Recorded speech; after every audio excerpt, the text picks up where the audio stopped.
All right, man. Liam, what are we? Episode 9. Last week we filmed neo-fascism and Trumpism. So I thought that was an interesting conversation. I'm excited about today. I don't know about you all, but we have a special guest today, and I'm not going to do an injustice by giving her bio, because she did share a little bit about who she is, but I don't have that good of a memory. So I'm going to turn it over to Nicole Rangel, who's joining us today.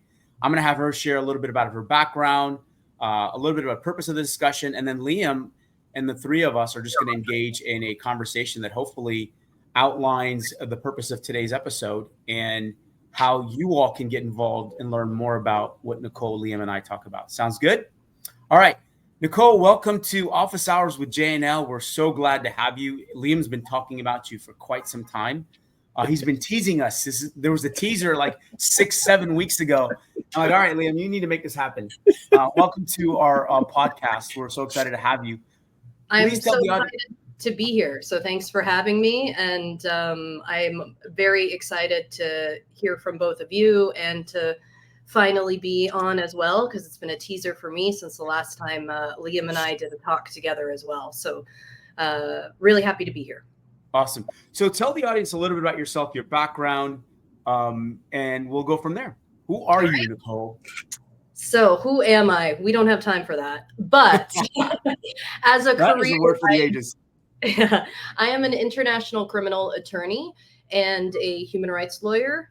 This means that in addition to having legal training here in the United States and being a member of the California Bar, that I specialize in litigating international law issues, in particular related to genocide, war crimes, crimes against humanity, and terrorism. All allegations that are extremely relevant to what is going on in Israel, Palestine today. And my background has been all sides of the aisle in this work. So I've worked as a defense attorney for an alleged genocidaire at the International Criminal Tribunal for Rwanda. I have worked as a prosecutor for the same institution. I have worked for the judges at that institution, as well as at the International Criminal Tribunal for the former Yugoslavia. And I say this just because I do think it's important to note that defense is a human right. And at this point, everything is an allegation, and everyone should have equal access to representation, and everyone should have their full rights of defense implemented. So I just think it's worth starting with that. I also have experience investigating these crimes as much as I do litigating them. So, for example, I worked for the eminent group of experts in Yemen, which was investigating alleged war crimes and crimes against humanity unfolding in Yemen, and have looked at the parallels between these violations of international humanitarian law, as we call it, or the law of war, and international human rights law. So when something is happening, let's take the example of starvation, when people in Gaza are being starved, in addition to the potential war crime or genocide that's being committed there's also several principal fundamental human rights that are being violated when a population is being systematically starved. And so there are linkages between those two violations. And that is my expertise in international law. And I'm really excited to talk about the application of international law and these principles as it relates to Israel-Palestine, in particular on this office hours audience, and in the United States, because I think in the United States, more than other places that I have lived, we are genuinely misinformed on what the situation in Israel and Palestine is. And we as a nation, whether it be exceptionalism or otherwise, are quite resistant to or hesitant to applying international law to ourselves or our allies. We try to apply it to adversaries only.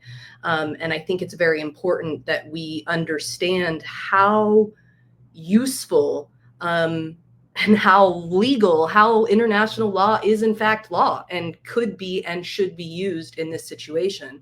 And that isn't just against Israel, but also against the United States or Germany or any other states that might also be complicit in these alleged crimes. So that's a little bit about me. And like I said, happy to be here. Awesome. Great. One last question before I turn it to Liam. Give us timeline. How long have you been doing this? 14 years now. I've been doing this. So awesome. Yeah. All right, Liam, all yours, man. Yeah, there's a few things there that kind of get to what Jamal was saying at the beginning, that I was keen to kind of have you on in doing this, because a lot of what you get interested in and work on in international law are things that I got into history to do. So teaching comparative genocides and I do an entire course on political violence that talks about terror, genocides, like war crimes, because we are systematically misinformed, and we only think, the bad guys do these things. We never do them. And you just leave all that stuff out. And it makes international law, the way international law is often approached in the US, and this is something we can come back to a little later, is it just seems like, that's just something a bunch of people over there are talking about or whatever. It doesn't matter to us. It's not binding. Nobody can touch the US of A. And you just ignore it completely. Media just dismisses so much of this. And I think that we do Americans a real disservice, because it makes us complicit in the choices that our government makes when our media does systematically misinform us about our own role in things. I remember many years ago around the ICC stuff. And well, for anybody who's watching here, we're gonna with Nicole, we're gonna look at the difference between ICC and ICJ and how all this kind of stuff works and how it'll affect Palestine. But I remember discussions around the court and them trying to bring up war crimes charges in different places, and the U.S. actually making a statement of policy that if American soldiers are held for war crimes, we'll straight up invade to get them back. That, and this is to allies, to allied countries. No, we will just, if you don't get them back, we will just send in troops. I'm like, are you kidding me? And then we have the temerity to call other countries a rogue state. It just, I think that Americans deserve to know the kind of fuckery their government gets up to, because it all reflects on us as a democracy. So the introduction there really, it perfectly connects to why I wanted to bring you on here as a colleague. Yeah, no, I think that's one of the biggest hurdles we're facing as Americans in particular, is really re-educating ourselves to understand what the situation actually is. Right. And I think that, I'm sure we'll talk about this at some point in greater detail, but I do think that the dynamic of the double standard between Russia, Ukraine right now and Israel, Palestine, it does allow us to really hold a mirror up to this American misinformation, for lack of a better title, that you were just describing.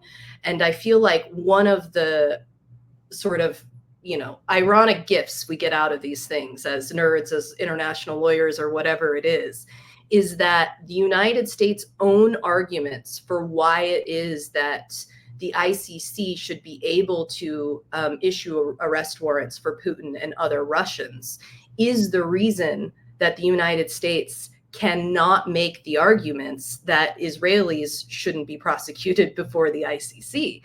And so it's very interesting to see that double standard flipped on its head in a way that forces us to understand what the situation of international law really is, which is that it is law, and the United States uses it when it wants to, when it's in our foreign interest, and ignores it or otherwise is willfully blind to it when it doesn't behoove us to use international law. And while I am furious about this double standard, it is a very interesting thing to look at right now, and to be able to really use that as a parallel situation to break down what is international law for Americans. So, for example, If you have, let's say, someone who maybe just isn't super well educated on this, who says something along the lines of, well, we don't want to go after Netanyahu, because imagine what would happen if they started coming after our presidents or something like that. And then we can well, we went after Putin. Well, we went after Bashir. Well, we did, and the United States supported all of that. And so it's been interesting for me to sort of see that all the arguments we used in other situations are now coming up and not allowing us to really isolate or protect Israel from international law the way that we were prior to speaking up in the Russia-Ukraine situation. And I do think that, again, while that double standard is maddening, it is also a very useful tool right now in helping to tackle the misinformation that we are spoon-fed here. It's selective implementation. Totally, 100%. Yeah, and there's a lot we need to do, I think, in terms of better public education, since our media is not doing it, so that people really understand that a double standard truly exists, because a lot of people really just don't get that. They think that we really are on the right side, and yeah, Putin bad, Netanyahu good, and but it's more a matter of them not knowing enough of the broader situation overall. And honestly, some of it just comes from the darker sides of American exceptionalism. I mean, you mentioned like, yeah, oh gosh, what if it could be applied to a U.S. president? Like, I don't know. We literally know. And people like Pelosi admitted that they knew W was lying about Iraq, and we went and did it anyway. That clearly violates international law. It was an unprovoked invasion. And yet, no accountability, and everyone looks back fondly at W now because they can compare him to Trump, which is just, oh gosh. I mean, so there's a lot we have to do. And I think one of the reasons that I have tried many times to get into this kind of electronic format too, and I'm actually thankful. I mean, Jamal, I don't know if you mentioned it, he has more of a background in like show business and stuff, so like more the presenting side of it, where I can just be like alternately extremely crass or nerdy and not really good at getting these out. But I think that we need to get more academics out there talking about these issues instead of just staying in our own circles talking to ourselves, because most of the country has no idea what's going on. I think that there's some interesting news this morning that I think we can use to begin the discussion of international law in earnest here. And that's the latest Palestinian Unity deal. You know, like a dozen different groups all together and said, we're going to set aside our differences. We're going to create an interim government.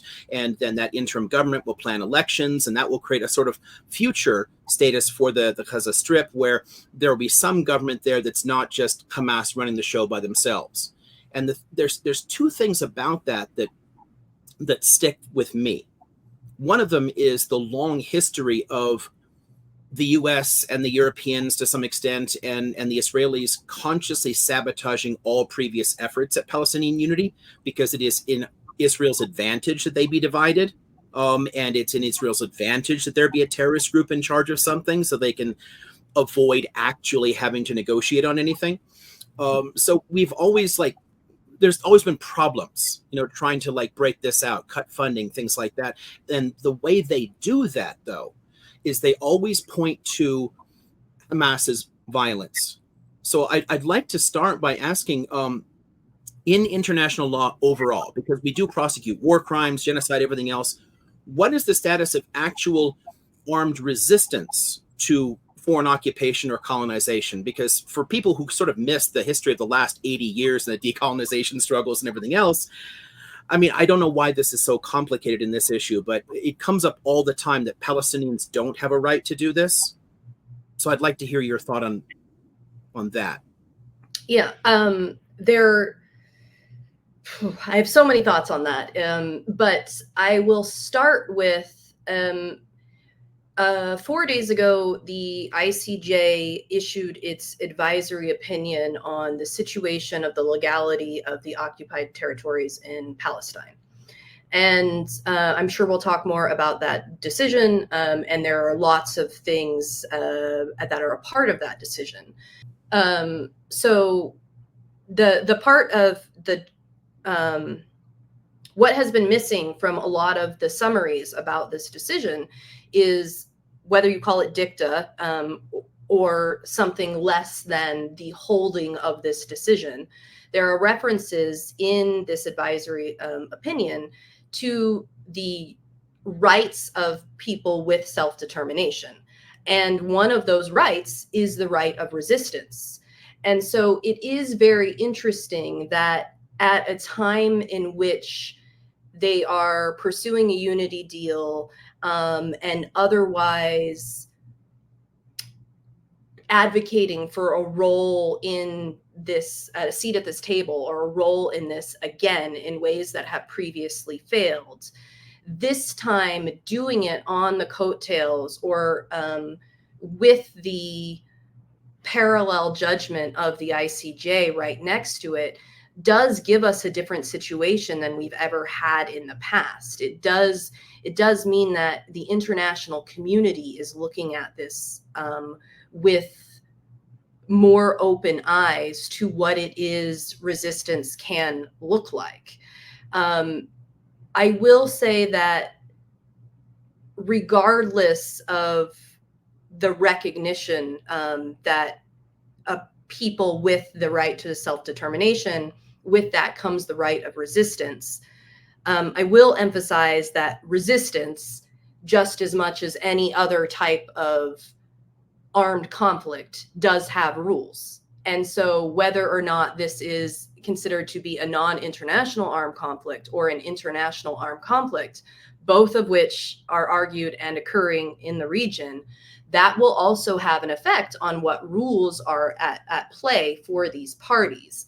And so while this is a big step to have it recognized, I think probably where you're headed, Liam, is that we've seen these arguments before, and they somehow seem to be completely steamrolled by this idea of Israel needing to defend itself, or other reasons why Hamas is a terrorist, or that anything some Palestinian resistance groups are doing are, for example, terrorist acts or something like that.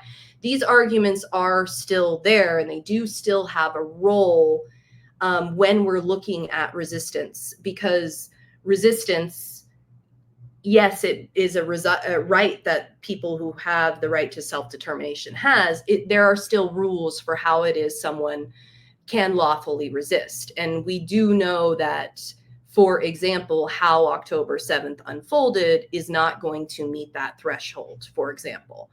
And so it's, I think it's a very interesting time to bring everybody back to this sort of beginning moment of, hey, remember the law applies to everybody? And I think that is something that, as Americans, our whole existence has just sort of operated in the shadows of the United States and Israel both being above the law. And now we're seeing that not only is that not the case, but even some people you've said, or groups you've said, are below the law, for example, terrorists, also have defenses and also have some sort of participation in this process. And I think that's something that comes out of all of this with new breath in it. So yes, we've seen other unity agreements. We've seen other efforts of the West or Israel to demonize Palestinians across these different groups as one greater group, or as people who use terrorist tactics or something like that.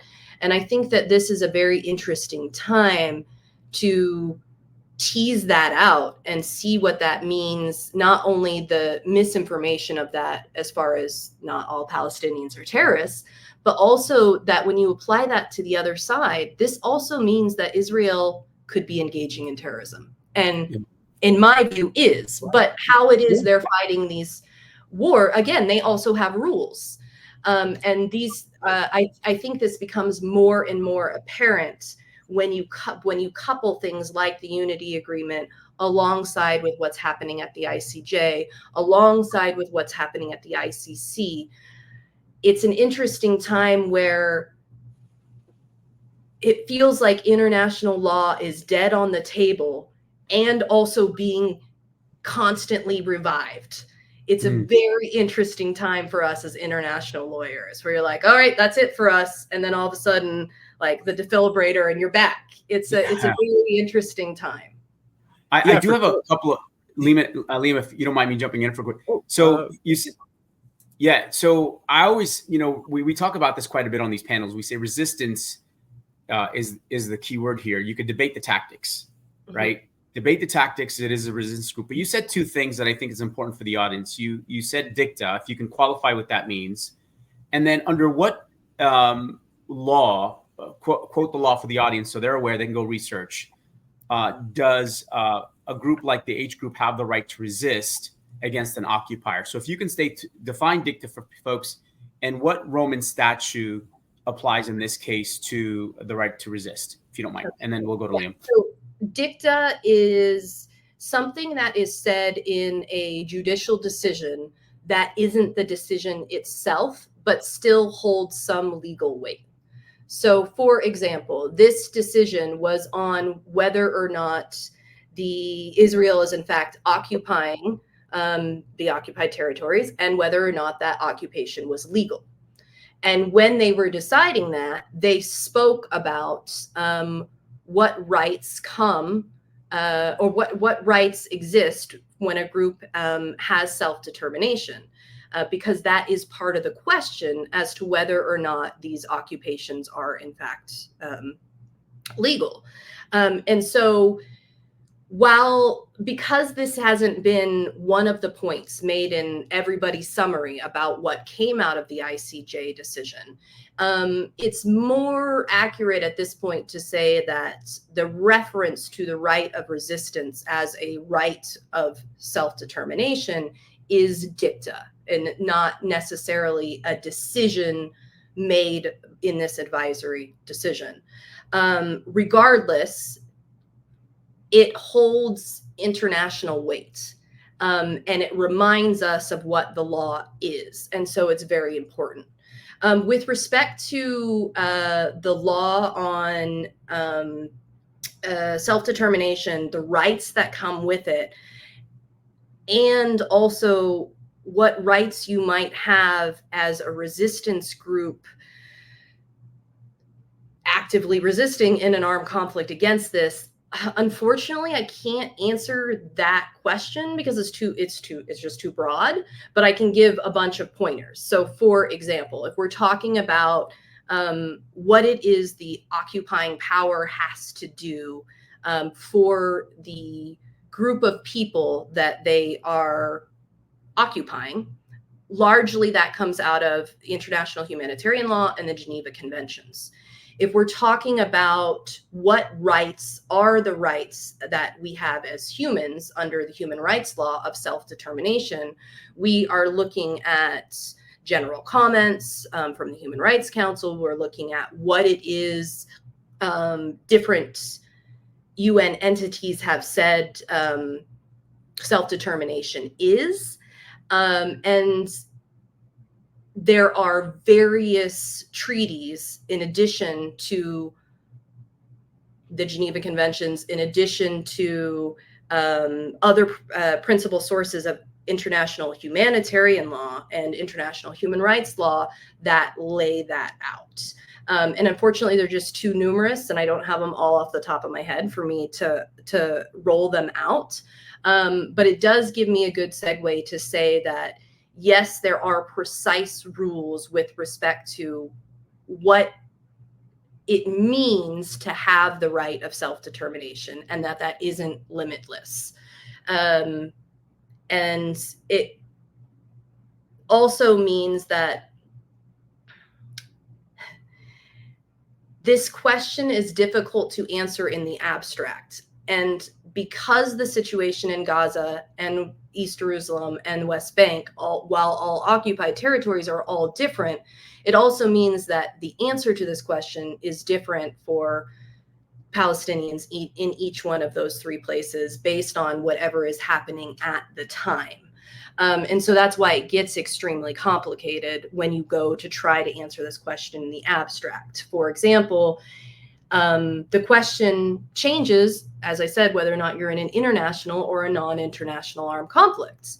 And different parts of the territories are in different conflicts. And for example, even in the decision to pursue arrest warrants at the ICC, for example, this is just an example of that, but the what is pursued against the 3 Hamas officials versus what is pursued against the 2 Israeli officials does reflect this difference. So non-international armed conflict on one side being litigated and international armed conflict being litigated on the other side.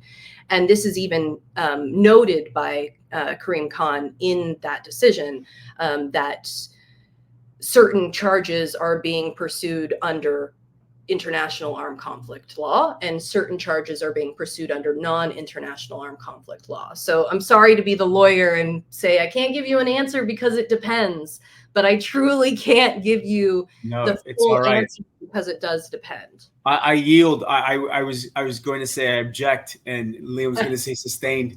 I have to do that all the time in classes too. I like to warn students that I'm going to complicate issues for you and leave you with a whole bunch of gray areas that you've got to sort out for yourselves, because that's just how I felt like I was in the gray zone, but I totally understand what you're saying. I kid, but I appreciate you walking us through that. I think it's important for people to know and go back and do the research themselves. I think that's an essential part of understanding the conflict. And just to otherwise like indicate how complicated these answers can be. From a teaching perspective, for example, I teach international law. I teach international criminal law. I teach human rights law. I teach them all, like all different. And there are courses just on the law of self-determination. There are courses just on human rights of self-determination movements. So just to say that this isn't unique to Palestine and isn't unique to breaking down these greater conflicts or international law subjects in curriculums or otherwise, which is that, yes, we can speak generally as to what international law is, but the devil is really in the details when we are applying them to real world situations. Yeah, I think there's a handful of thoughts, observations that I think I need to slip here, and then we can pivot from there to looking at ICC and ICJ. There's one, just for people following along here, and inevitably anytime you start talking about the right of groups like Hamas or Hezbollah or whatever to engage in armed resistance, you are immediately like, oh, you're an apologist for terrorism. And never mind that it brings up the double standard issues here of Israel directly engaging in terrorism for a law for 76 years, but setting a lot of that kind of stuff aside, it does behoove us to understand what terrorism actually is, because it is the use or threat of violence to achieve a political objective, but through fear, like through credible fear, where you're targeting civilians, people, being attacked just randomly. So blowing up a cafe or a bus is terror, but so is, for example, and this kind of like overlaps with your recognition that there are 3 distinct zones here because the laws apply differently in them. Israel annexed a wide section around Jerusalem that it now calls Jerusalem, which historically isn't, and includes things like the Shuafat refugee camp that is inside Israel's annexed borders and yet should not be described as anything but a concentration camp. It is literally surrounded by razor wire, and the only way in and out is passing under sniper towers through a long corridor surrounded by metal fencing. And it's, again, inside their country from their legal standpoint, just not internationally. But how do you deal with that? Because the whole point is to terrorize a population, to have them under arms all the time. that has consequences. When we look at Hamas's tactics in targeting civilians, that is terrorism. And terrorism should be wrong on any side, whether it's a state actor or a non-state actor. But what we've often seen in terms of resistance movements is that resistance movements start by going after policing and military forces. And that happened true in Palestine too. They would slip over the borders and shoot up a police station or something. And the more conflicts like that go on, it tends to wipe out the moderates, and you start seeing civilian attacks. Think about like the Algerian War of Independence. Started off, they went after military and policing. Next thing you know, everyone's just driving around shooting everybody. But then we only focus on that. And I think the U.S. often disingenuously calls everything terrorism. Any kind of resistance is terrorism. And again, for people who just don't understand how often we've been on the wrong side of things, Ho Chi Minh asked the U.S. for help first and was forced to go to the Soviets when we said no, because we decided we were going to arm the French and pay for their war to retain their colony. That's a direct rejection of the self-determination of peoples that our President Wilson articulated in international law in 1919. And I think it's worthwhile to understanding just how often we deliberately cultivate that double standard in a way that serves our own political interests, but harms us as a country and hurts the world as a whole. But yeah, resistance is not terrorism. They are different things. We have to understand that. They are very, very different things. And I'll break this down as much as I can. But it's also important to note that resistance can be terrorism. Resistance cannot be terrorism. Terrorism can be resistance. Fighting a war can be terrorism. I mean, the way, again, it's how it is you engage in doing these things. And I think that you laid that out well, which is to note that it's not just terrorist groups that are committing terrorism. One thing I will start with is what you said about the definition of terrorism isn't incorrect, but it is one of these nuances, which is that the crime of terrorism as an international crime actually hasn't been agreed upon as to what it is terrorism is as an international crime. So what I mean by that is the entire world agrees on what genocide is, in the sense of genocide is what the Genocide Convention says that it is. This is what the crime is. This is how you accomplish it. This is how you're guilty of it, etc. That sort of overarching document doesn't exist for terrorism.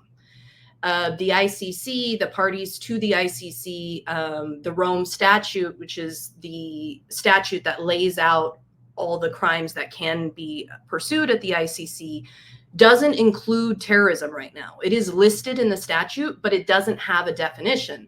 The same thing happened with the crime of aggression, which eventually was defined and agreed to by all the states parties in Kampala. That hasn't happened for terrorism.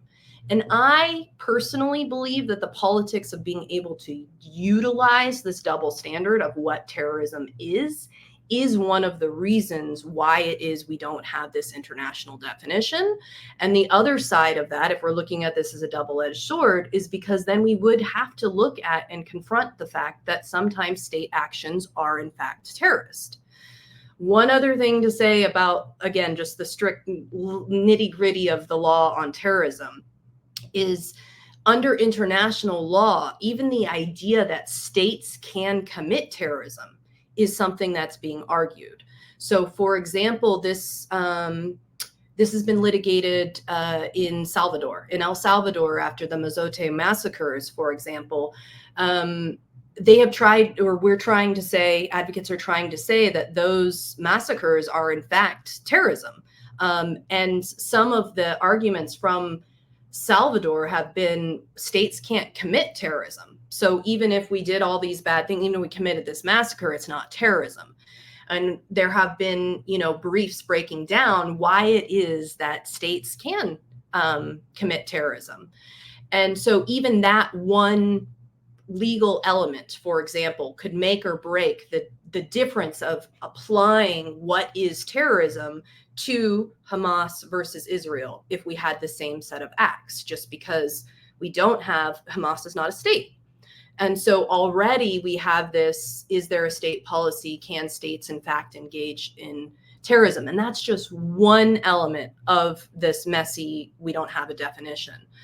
Another I remember when the UN did this massive thing after September 11th, and they issued a report. It was like 3,000 pages or something, and came to no conclusions. It gave a bazillion possible definitions of terrorism, but refused to give a single legal definition of it. And it's definitely one huge difference between what I get to do and what you get to do, because I have to talk about things in terms of principles and their meanings there rather than law. So you mentioned Hamas is not a state. Well, technically, by definition, Hamas is a state because it's governing Gaza and has a government. A state is just governing institutions. But a recognized state in international legal terms has a different element to it. So it's a state, but it's not a state, depending on the context. And this is one of the reasons that a lot of ordinary people following along with this and trying to care, and activists trying to get involved in this, they're constantly befuddled by all these gray areas and places where, yes, in one context it means exactly this, and another one it definitely doesn't. Like, oh, what could you just give me a simple answer? And yeah, it's hard, especially in the legal case. It's hard. It also plays into the politicalization of this conflict in a way that benefits America, Israel, or anybody else in the pocket of the Israeli regime, in their any state that's supporting what Israel ultimately wants to accomplish is going to be met with difficulty when trying to unpackage this. And that plays into their favor as far as not unpackaging this and not re-educating us and not letting us understand what these 76 years of history look like in order to really articulate what these things are. And not only that, not that I'm saying never ever will you hear a lawyer say we should just be using language casually and throwing it around. But I will say that the difficulty, the nuances of these legal arguments, I find also have a chilling effect on people even wanting to do their own research, even my own students who want to understand better. Okay, well, if I'm just in a conversation with somebody at the coffee shop and I say occupation instead of annexation, and then they shut me down entirely because I used, the incorrect characterization instead of actually engaging in the conversation that was being had, but being able to shut somebody out because they used the wrong title, or because you can say, oh, but they're terrorists, or whatever it is. The nuances of international law have, I think, isolated us even more as an audience from the moral compass that is behind international law. And it's made a chilling effect across all sectors of society, not just academics, not just otherwise, because people are worried that if they do use the wrong legal jargon, it may appear that they support something that they do or do not. And that is something that's always difficult, but that's particularly difficult in this situation where we have more or less been spoon-fed that you don't question this occupation, which they said wasn't an occupation, for years and years and years. And so when you have that already, when you have this discomfort already, where you think, or you've been raised in a country to believe that ally can do no wrong, or you don't question how it is they operate because they're more like you than the other, that situation on top of these legal complexities and what it means to use this legal jargon or to put these allegations against either side, I do think has had a great chilling effect and made it such that we're not engaging in the common sense of these arguments. And so I started this by saying the definition wasn't entirely wrong, which is because if we're looking at, for example, inflicting terror as a war crime, it is that you did some act with the intent to terrorize the civilian population. So when we blew up the bridge at Mostar, did we do it to blow up the bridge to stop the opposing side from coming over? Or did we do it to inflict terror on the civilian population that was going to be stuck there and isolated and worried that they were going to be next? And this intent of why it is you did something, and that's just when we're looking at inflicting terror as a war crime, because that has an internationally agreed upon definition. That's not looking at, you know, the lack of an international definition that we have.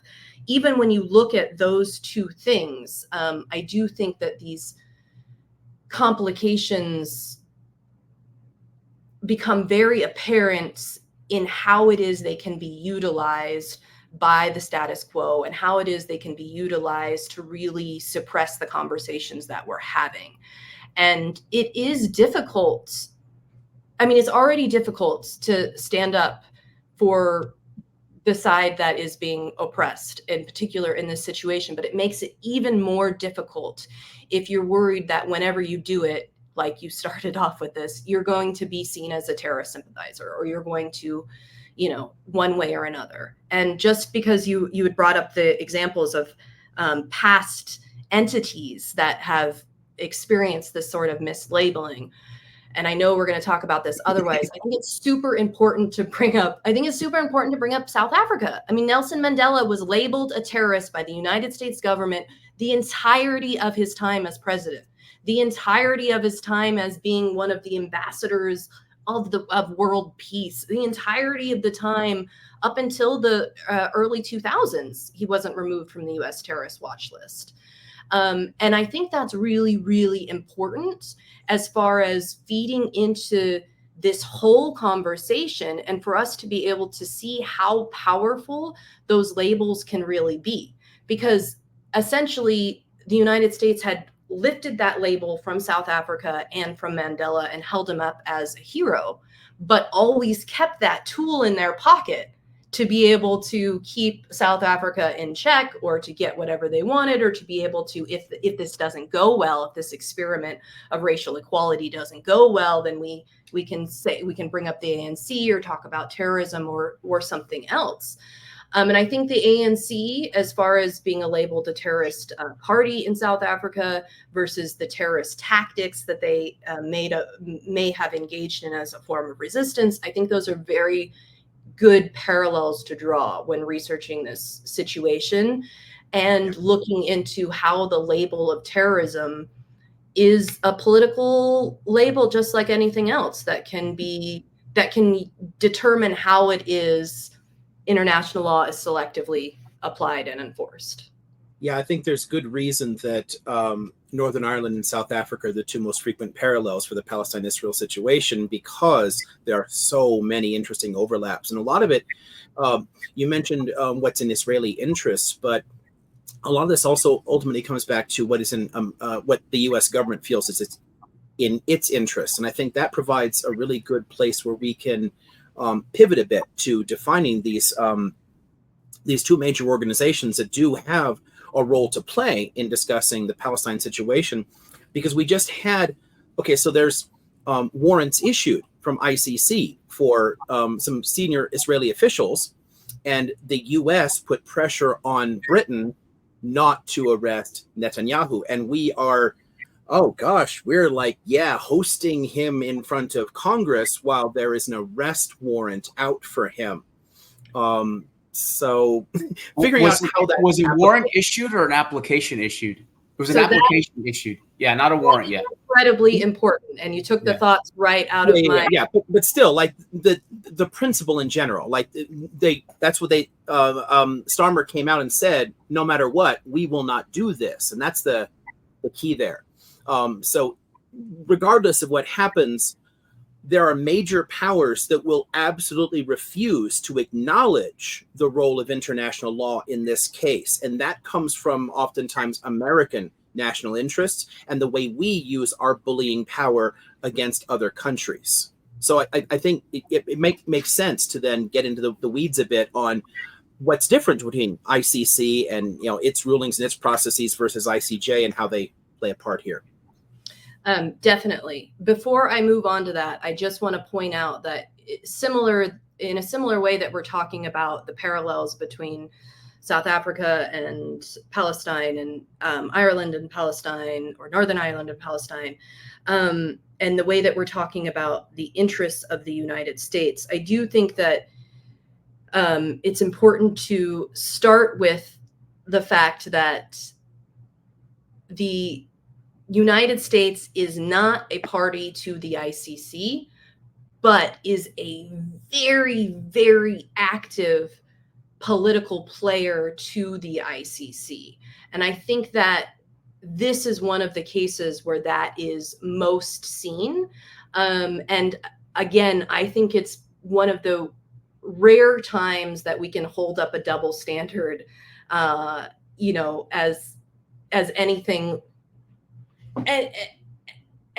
more than just horrible, which is that having the double standard apparent right now between Russia, Ukraine, and Israel, Palestine, and what the situation at the ICC really helps us to better understand how the United States uses the ICC as a way to establish its foreign policy and a way to reinforce its foreign policy. And I just think that this is very important because, like most treaties that the United States is not a party to, and like every single class on international law that I teach, because the United States is so reluctant to abide by and apply international law, I really think it's important to start with the idea that that really is selective, and that we were paramount in the assembly state parties process of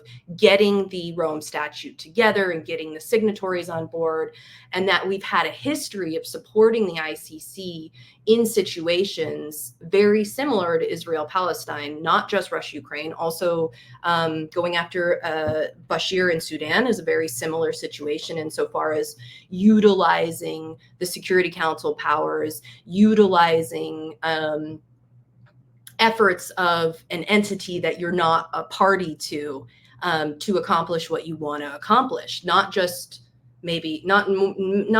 politically, but also on the moral compass lens to be able to point that out. So I just wanted to start with a little bit of that. As far as getting into the nitty gritty of the ICJ and the ICC, I'm just going to give you guys a whirlwind tour. But please jump in with any questions as I go along, because that might be more helpful. All right, so just to start with some of the most important differences. The ICJ, the International Court of Justice, often referred to as the World Court in the media, which it's not exactly, but I digress, is the only UN court set up by the UN Charter, which means it is the only international court that exists. Every other court that I might talk about or has otherwise developed, it was established by some form of treaty. Not that the ICC wasn't, but that it was otherwise agreed upon to address a situation. The ICJ was part and parcel of the UN as the UN was envisioned, which is that if we're going to have this international world order, we need to have an international court that can tell the states what the situation really is. So if we have state A and state B and they disagree on what the law is, they go to the ICJ and they say, ICJ, tell us what the law is on this so that we can apply it. So the ICJ is a seminal court of the UN, but the main difference, other than how it was established from the ICC, is that it's a court of states. So people themselves cannot be tried at the ICC. The ICJ. So Netanyahu cannot be sued at the ICJ. He can be sued at the ICC, whereas Israel can be sued at the ICJ and not at the ICC. So the ICJ is a court for states versus states, or as we'll see when we talk about advisory opinions, collectives of states asking for clarity on something against a state or about a certain treaty. So one of the main differences is the ICJ is dealing with states versus states, or entities that might not be a state but want to be a state, aka Palestine in this situation. And the ICC is dealing only with jurisdiction over individuals. Okay. And how this happens is that international law is and has always been the law of states. The situation we had setting up the UN, the situation we had, the Peace of Westphalia, the 1800s, all the way into World War II, meant that we had a world of states. And so international law is the law of states and how it is that they interact together. And it tells you the boundaries of how far a state can go whenever it's doing whatever it's doing, or how it can do something in a legal way or an illegal way. So, for example, even wars have rules. So international law tells state A, okay, you in certain situations you can engage in war, but when you're engaged in war, there are still rules, and these are those rules. And those rules can be the object of a trial at the ICJ and at the ICC, but in different respects, because the ICJ is dealing with states and the ICC is dealing with humans. So, for example, in 4 days ago, the ICJ delivered an advisory opinion on the status of the occupied territories in Palestine. Advisory opinions, this is one other very important thing about the institution of the ICJ itself, is there's two types of decisions that can come out of the ICJ. An advisory opinion, which is non-binding, and a contentious case opinion, which is binding. An advisory opinion is sort of like the situation I described earlier. The states want to know what really is the law on annexation. We disagree about when something is annexed. Tell us what the law is, and then the ICJ will clarify. All right. And so when that happens in an advisory opinion, it is in fact law. It is international law, but it's not binding in the way that we, especially as Americans, are used to judgments being binding.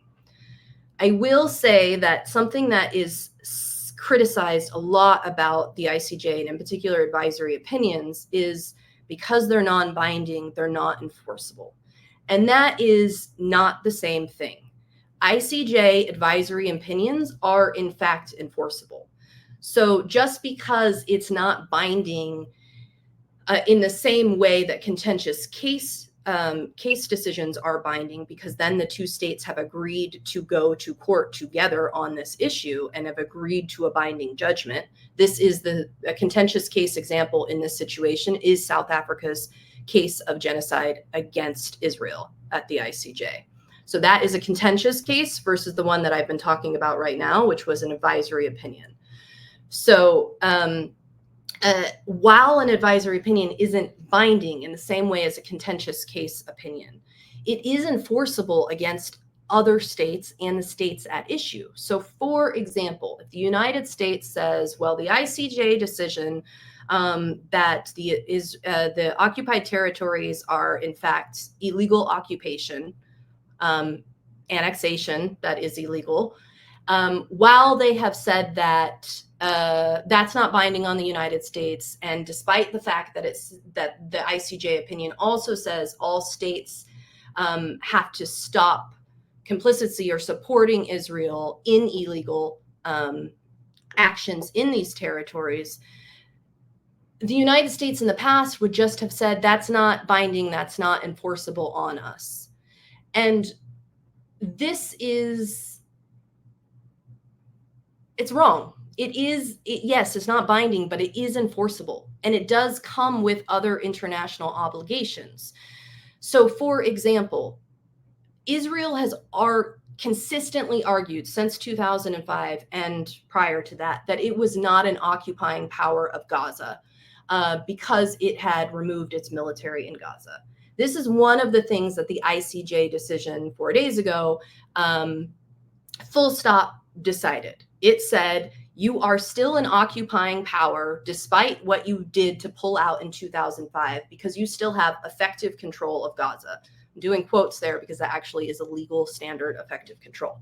And this has been something that has been debated for the ages, allowing Israel to do things that are otherwise prima facie illegal because they're saying they're not doing them as an occupier. And what I mean as to why this is enforceable, even though it might not be binding, is because the United States can now not say Israel is not an occupying power. We are going to have to we're going to have to change our legal arguments to say why it is Israel as our ally can still do these things when they're somehow otherwise engaged in illegal occupation.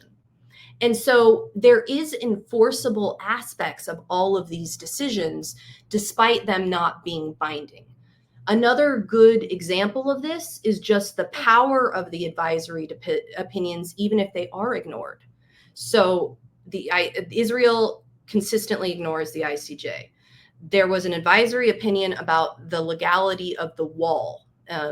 And the ICJ had said the wall is illegal and Israel, you need to tear it down.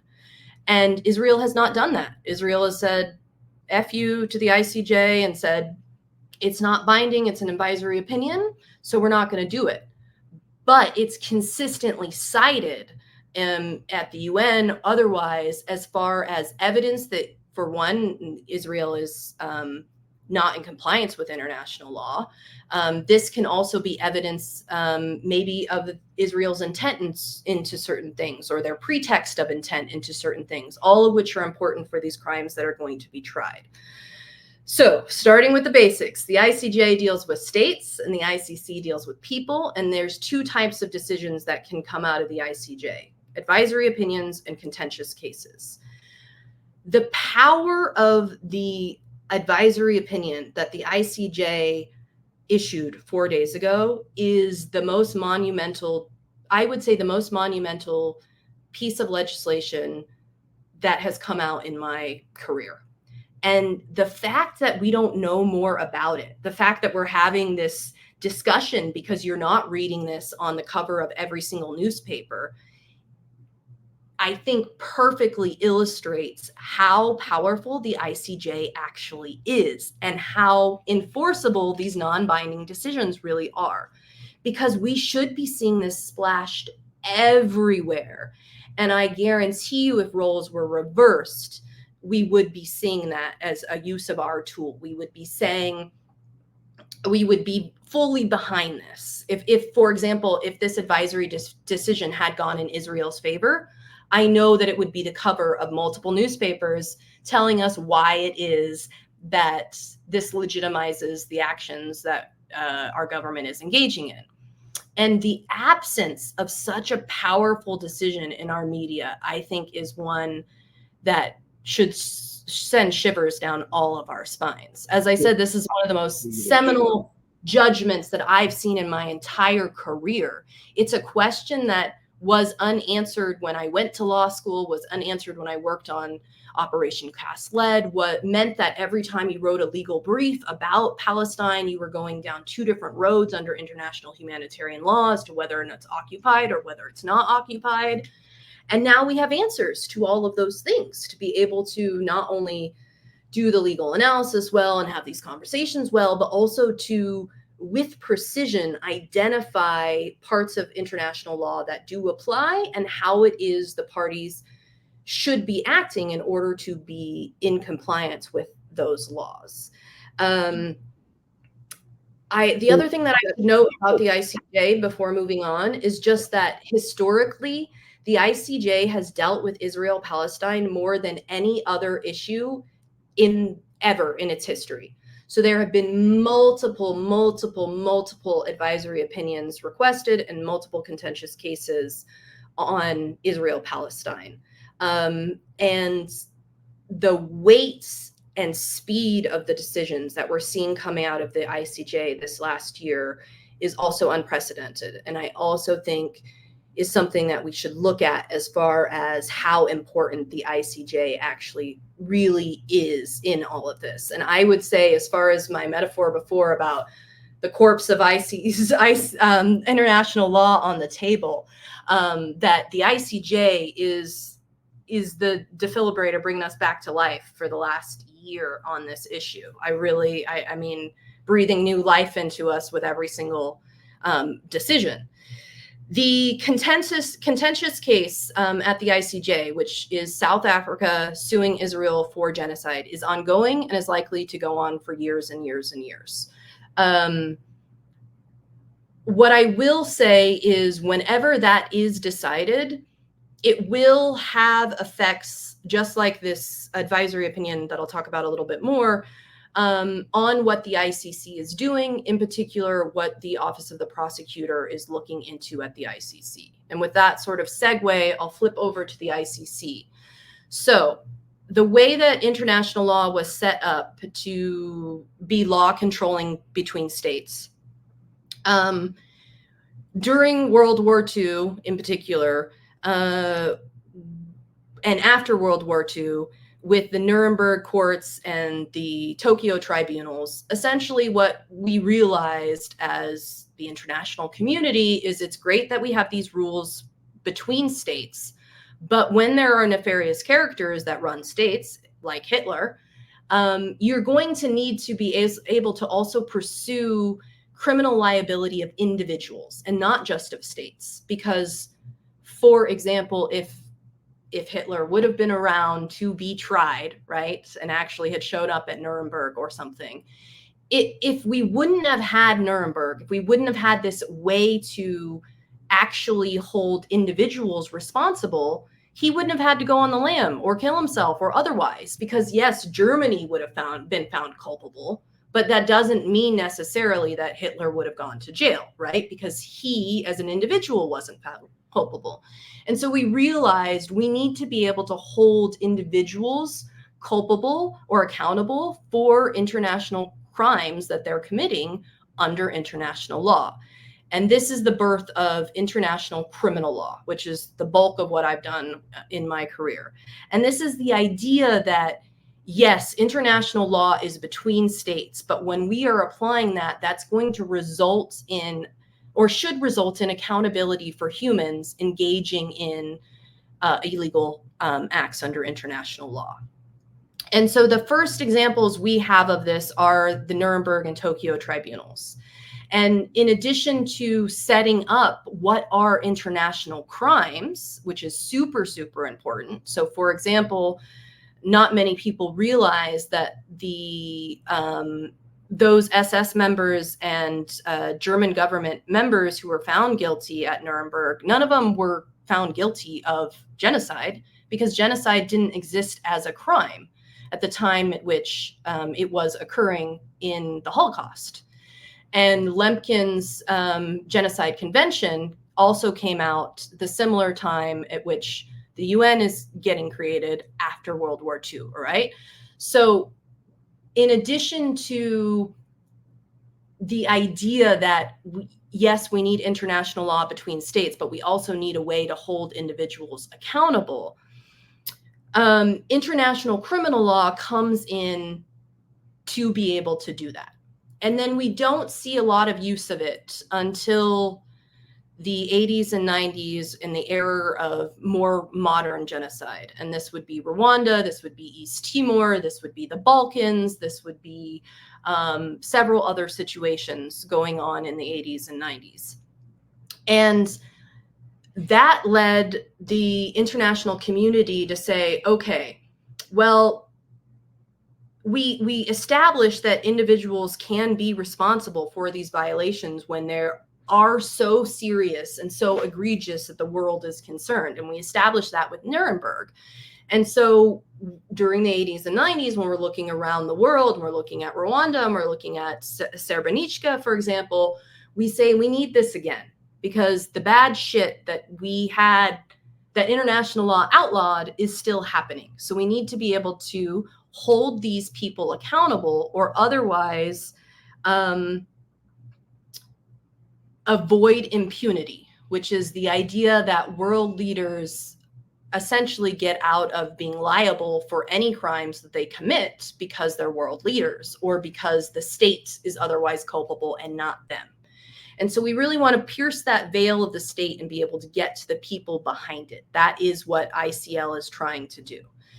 And because of that trend, and because of noticing that we really need this, that in fact, this is a gap that we didn't really envision when we started to create international law, in the early 90s, we have the establishment under Chapter 7 of the ICTY and the ICTR, which are these ad hoc tribunals created by the Security Council to litigate war crimes, crimes against humanity, and genocide allegedly occurring in Rwanda in the former Yugoslavia. And when those entities are created, it gave us, the international community, the steam it needed to say, okay, we don't just need these specific courts to pop up when we have really horrible things happen. We also need an entity that exists all the time to be able to investigate and prosecute these types of things. And thus, the Rome Statute is born, which is the treaty of the 124 member states that are parties to the ICC that they drafted and signed to define what all of these crimes are and to define the jurisdiction and the participation of these states.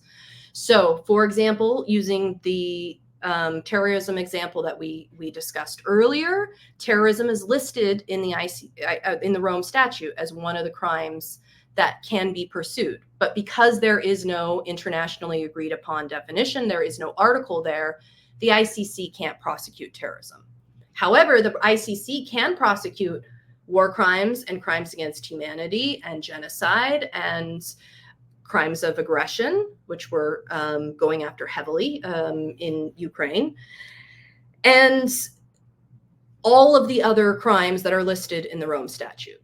And so the ICC is set up during the 90s when we had this sort of resurgence of political willingness of the idea that we needed to be able to hold individuals accountable for these crimes, to really fight impunity, to really create an environment of deterrence, and to be able to really enforce international law. And so the ICC is then created to be able to do this. And the ICC has jurisdiction over individuals. And then the ICC, as far as Palestine's journey to the ICC, that has not been smooth and easy from the get-go. So from the start, Palestine wanted to be a part of the ICC, and they wanted to be a member party. And we've gone through several prosecutors at the ICC during the time at which Israel-Palestine has been an issue at the ICC. And that's important to note, just because prosecutors can do things with their own discretion. And it is very different how these three prosecutors have engaged in this situation. Karim Khan is the current prosecutor pursuing this situation. So Palestine tries to become a party to the ICC and in 2015, and then the prosecutor then said, we're not really sure because we don't really know if you're a state, so we're gonna figure that out, and then maybe we'll let you be a party. And so then Palestine said, okay, well, you're figuring that out. We're just gonna go to the UN and ask to be a state observer status, because if you guys are gonna have this debate about whether or not we're a recognized state, and that's going to affect how we're going to be able to possibly litigate cases, then this is maybe another way that we can do it. So they go to the UN, they get state observer status from the UN, and then eventually this leads to the opening up of a preliminary investigation at the ICC in the situation of Israel-Palestine.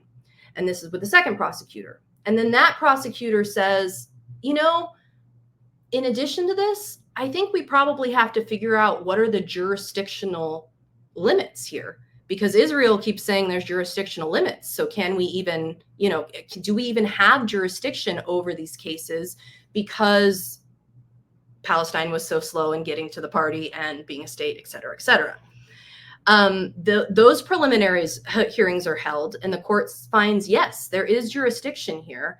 And so it goes from a preliminary investigation into opening an investigation in 2019, and then in 2021, issuing the ruling of, yes, we have jurisdiction. And now we have the new prosecutor coming in, and this is all before October 7th, mind you. So we're all looking into crimes that have been committed in this area, completely unrelated to October 7th, all right? And then we have October 7th in the fall of last year happen. And I have to say, this is one of the things where international law pleasantly surprised me. I did not think we would see these requests for warrants as quickly as we did. So I'm happy about that. But there, again, it's important to note how that process, just like the process of the 3 different prosecutors, allowing Palestine to even play the game at the ICC, it's important to note what's going on now at the ICC as far as the charges, as far as how those charges will likely develop alongside what's happening at the ICJ. And I know we're running out of time, but I'm going to go into one brief example of that, which is that, so the ICC prosecutor, so Khan, as Jamal pointed out earlier, didn't in fact issue arrest warrants, because that's not what a prosecutor can do, but they can ask for arrest warrants to be issued. And so we haven't had a confirmation from Trial Chamber 1 yet to know whether or not the 3 arrest warrants against the Hamas officials, as well as the 2 against Netanyahu and the Minister of Defense, will in fact be issued.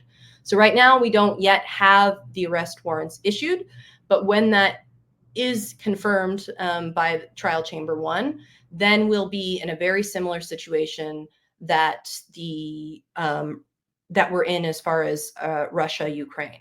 One other interesting wrinkle as far as double standard, it's really interesting that the request for indictments against Israeli leaders and Hamas leaders are totally public, whereas those against Putin are under seal. It's just an interesting wrinkle that you wouldn't expect.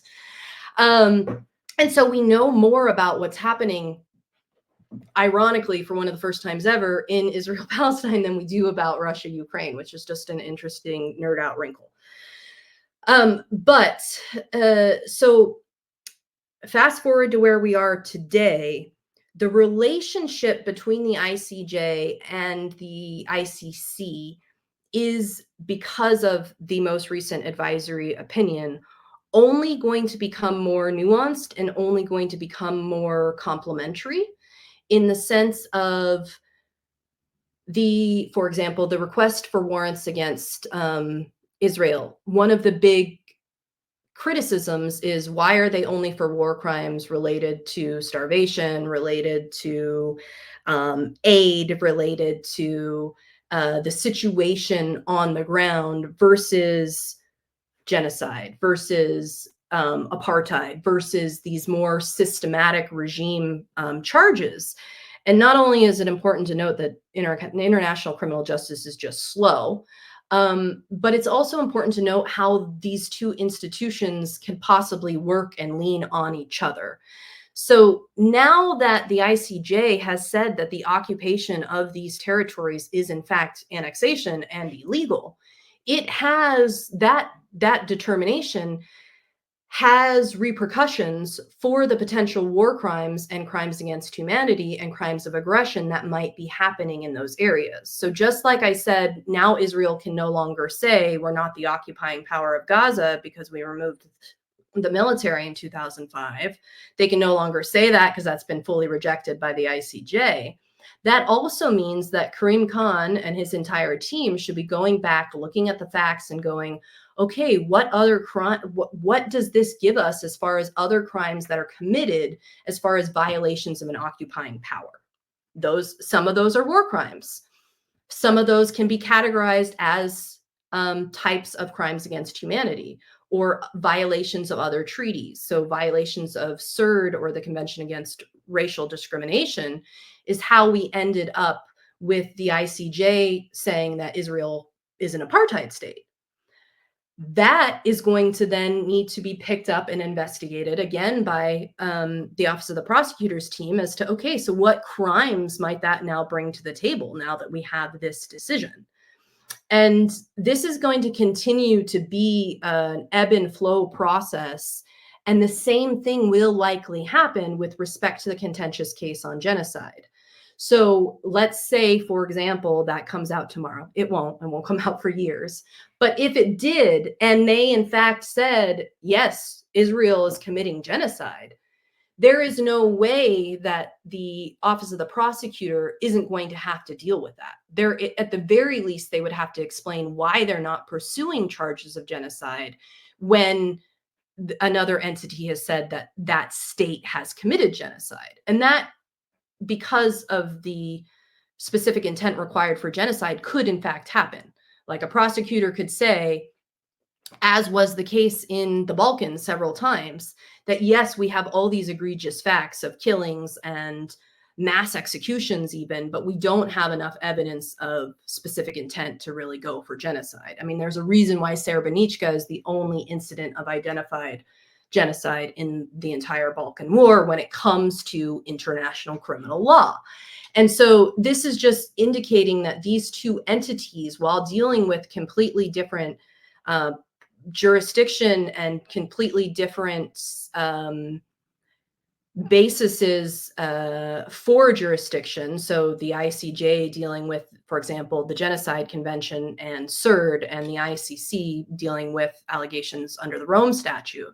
Despite the fact that they are different and dealing with two different sets of entities, the relationship between those judgments is really going to be an ebb and flow that happens. And that's also where we're going to see the potential effects of the non-binding but enforceable nature of the ICJ, which is, again, so we could say, fine, America could say, fine, it's not binding, or it's not this, or it's not that.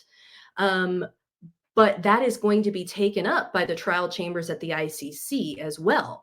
Just like the ICTY had to deal with the wall case, or the case of genocide alleged at the ICJ in the Balkans, and had to deal with, how do I reconcile one decision at one entity versus another?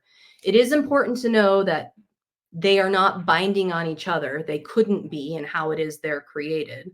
But there is a sort of overarching nature to the importance of ICJ decisions that has shaped the landscape of international criminal law from its inception. So I don't think we will see a situation where the ICC is completely polar opposite to the ICJ in determining, for example, whether or not there was occupation. But whether or not they decide to pursue criminal indictments for occupation, that might change. And then they might say, well, even though the ICJ found this, we don't have this evidence for this person, or et cetera, et cetera. But it's important to note that while they deal with completely different arenas of jurisdiction and also different sets of international crimes, that they are going to inform each other throughout this process. And that it has been a very welcome surprise, I think, for all of us who work in this space, to see how quick both entities have been moving on this issue. I mean, again, to see that the investigation in the situation of Palestine went through 3 prosecutors, and we don't have anything until October 7th happens, and we have to look back and think, well, why are we having, you know, all of this just come out now when we know it didn't start on October 7th? I think you have to look to the interplay and, again, the resuscitation of international criminal law at the ICJ and say that is definitely one of the things that Karim Khan, you know, would have felt pressure about. It would be very, very difficult for him to say with a straight face that, you know, I led the efforts of UNITAD and I'm otherwise, you know, a proponent of international law, but I'm only going to go after Putin. You know, so it's an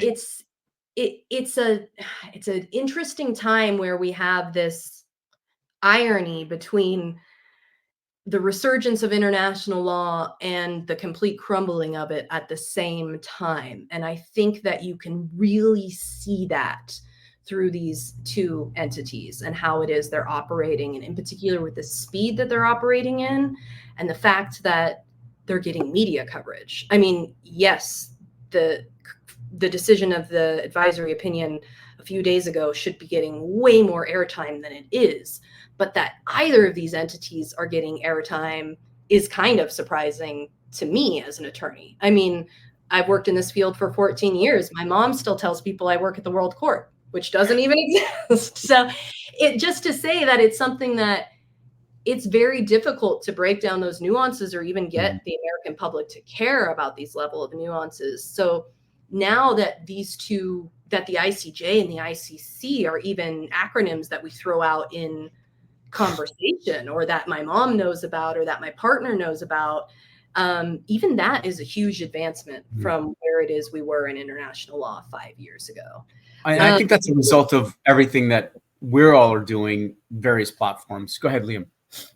Yeah, what I was hoping to end on, and I know we have a time crunch because I believe you have another meeting. I was hoping for a bit more, if we could get into some of the things you thought was most important about that advisory opinion. But I think perhaps if you're interested, maybe we could, as a sole topic, do a dive into that and walk through it. And you can talk about like all the legal aspects, and I could talk about the history of it. So if you're up to that, maybe we can do that. But there is, I think, one important question that comes up based on the outline you've given us about how these courts, and especially about the ICJ, because you've mentioned repeatedly that while they're non-binding, they are enforceable. And I think those terms might be confusing to people, and especially when we think in terms of the long term for the ICJ. You mentioned the 2006 case against the apartheid fence, where they said this has to come down, and Israel basically just said no, and there's zero consequence for that. Right. And then you have also the question there of look at like the 1986 case ruling against the U.S. in Nicaragua, saying we engaged in war crimes and we owe reparations, and we just said and completely ignored it. So what does it mean to be enforceable? Because as I understand it, you kind of need the Security Council. The U.S. can always veto. So how do we enforce rulings against Israel or any other actor in the ICJ with the Security Council working the way that it does? What can we do about that? So essentially, we're breaking down what is international enforcement versus how something is binding. And sometimes it helps to start with like the US example. So something is binding is if I sue you for damaging my car, and the judge says, okay, Liam, you now owe her $10,000. That is binding. You owe me $10,000, all right? But I still have to get that judgment enforced, which means the government either has to garnish your wages, or I have to go to a debt collector, or whatever it is, right? And so it's binding because you have to do it. But then it takes additional steps to actually be enforced. And the difference here is that while it's not binding in the sense that a state can't walk around with an advisory opinion to take that to the debt collector or whatever it is to say, this is the power, I give you the power now to do that thing because I have this piece of paper. It still is enforceable in the sense of it creates international legal obligations that are otherwise enforceable. So let's just break this down using the US example again. Say you don't pay me the $10,000 and say I can't get your wages garnished, all right? So I still don't have I'm still not getting the actual money, okay? And so it still hasn't been enforced yet. But then you apply for a new job, and then you get that job. And then when your HR is negotiating your contract, they see the judgment that I have against you in that lien.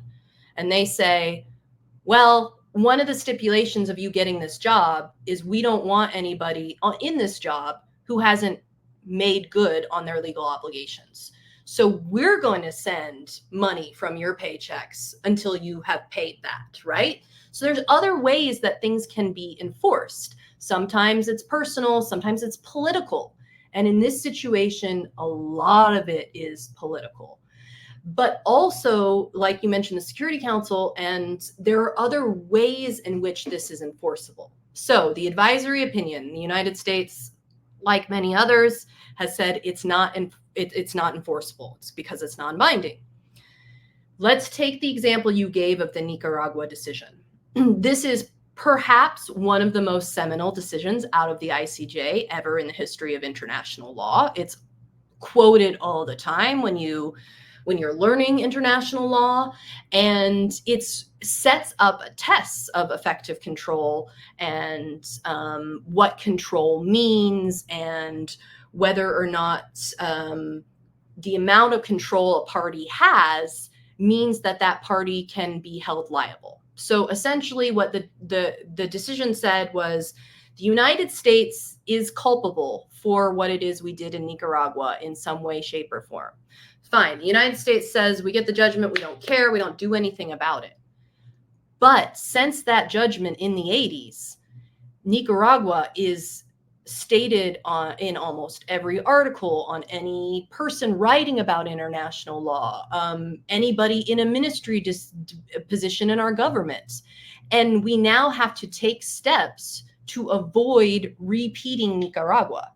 Right? And so whether or not we're using it politically, using it to sort of break down the illegality and try a new situation where we're trying to avoid all the buzzwords that might make it illegal so we can like get away with it, that is self-enforcement. That is some form of self-policing. Whether it's not enough, it is something, and it does have enforcement repercussions. I mean, and this is true of the Wall decision as well. Again, it hasn't really had repercussions against the Israeli state, but it is a part of international law that you see all the time. And in the next couple of weeks, when everybody's writing their articles about this most recent advisory opinion, it will be brought up as a parallel as to how it is Israel has, either given the middle finger to the ICJ in the past or etc. And those are just small examples of how something can be enforceable while not being binding, using our own system, just to sort of draw an analogy. But to go specifically into this situation, so the ICJ has said the occupation is illegal.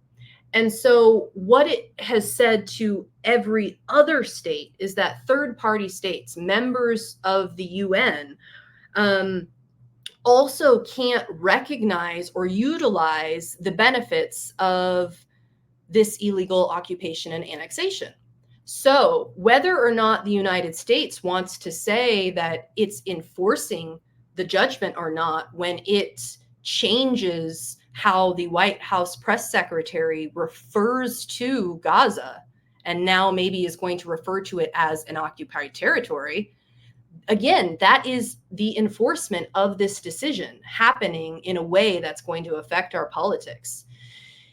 That is one small sort of side example.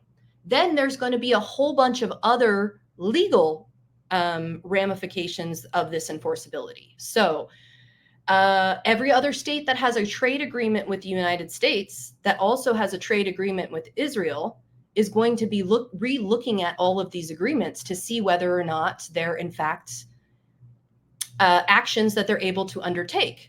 So let's say, for example, the United States still says F you to the international law system, doesn't give any fucks about what's happening, all right?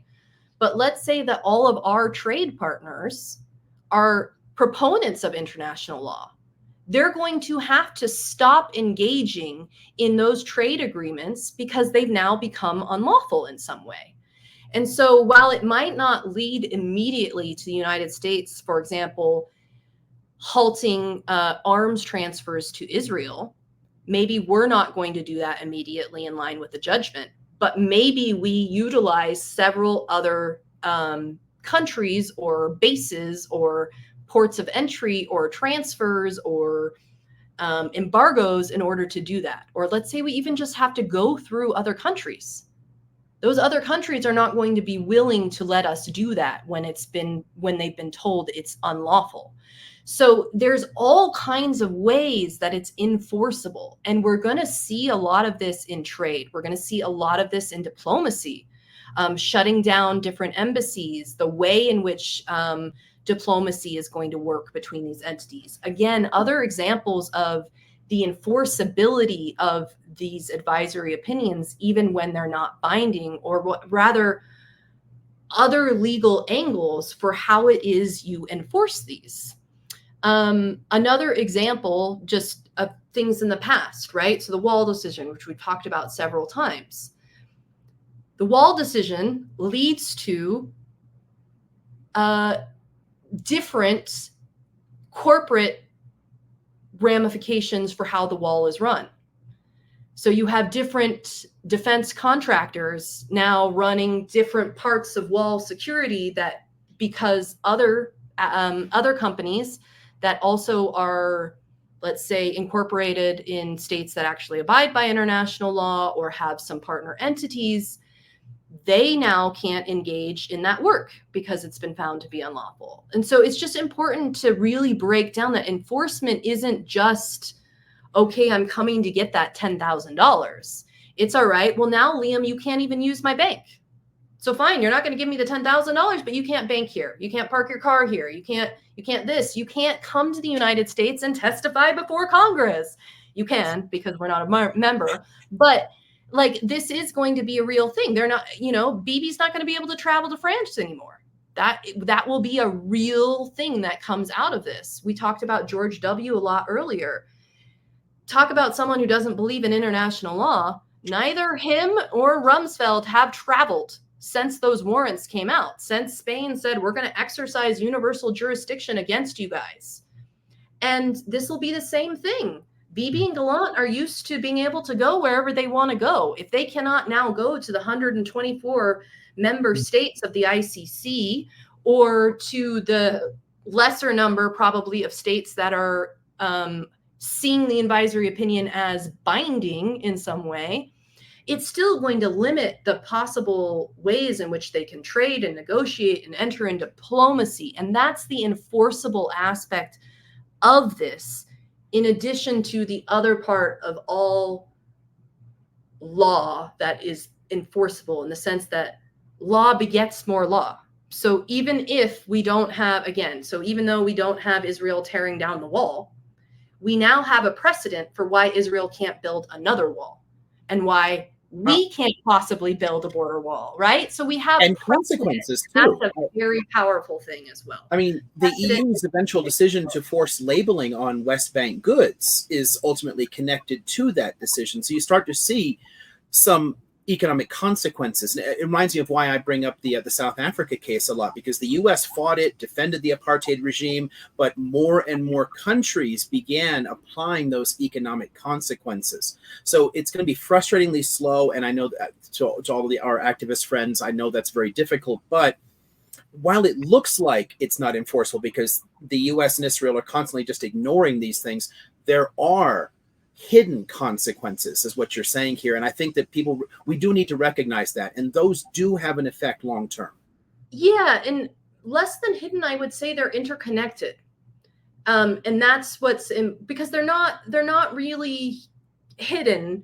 They're not highlighted as being ways in which that we can accomplish these things. Yeah. And that allows the United States or other governments to cast this off as completely inconsequential. Yeah.